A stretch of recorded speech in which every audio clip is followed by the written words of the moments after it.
Welcome to our mini vlog. ఈరోజు mini vlog ఏంటంటే మేమైతే జాతరలకు వెళ్తున్నాం. జాతర కోసం అయితే ముందుగా మా ఊరికైతే వెళ్ళాలి, అందుకే బయలుదేరాం. మొత్తానికి ఇంట్లో పనులన్నీ గుర్తాయి. జాతరలకు వెళ్తున్నామంటే ఖచ్చితంగా ఇంట్లో దీపం అయితే పెట్టుకోవాలి కదా. దీపం అయితే పెట్టుకున్నాను. అలాగే నాకు ఇంకోటి గుర్తుకొచ్చింది, జాతరలకు వెళ్తాం కదా, ఖచ్చితంగా చిల్లర పైసలు కావాలని మా చిన్నని కిడ్డీ బ్యాంకుల నుంచి అయితే చిల్లర పైసలు తీసుకున్నాము. మేము అలా బస్ స్టాండ్కి రాగానే మాకు ఇలా బస్ అయితే దొరికింది. బస్ అయితే ఎక్కేసాం, కానీ ట్రాఫిక్ మాత్రం మామూలుగా లేదు. ఈ సిటీలో ట్రాఫిక్ అంటే మామూలే కదా.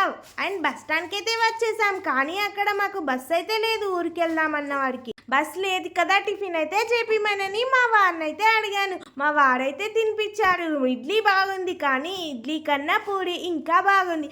అందుకే మా వాడికి ఇడ్లీ ఇచ్చి నేనైతే పూరి అయితే తినేసాను. ఇలా టిఫిన్ అయితే తినేసామో లేదో బస్ అయితే వచ్చేసింది. బస్ ఎక్కేసి మా ఊరికైతే వచ్చేసాము. ప్లీజ్ సబ్స్క్రైబ్ చేసుకోండి.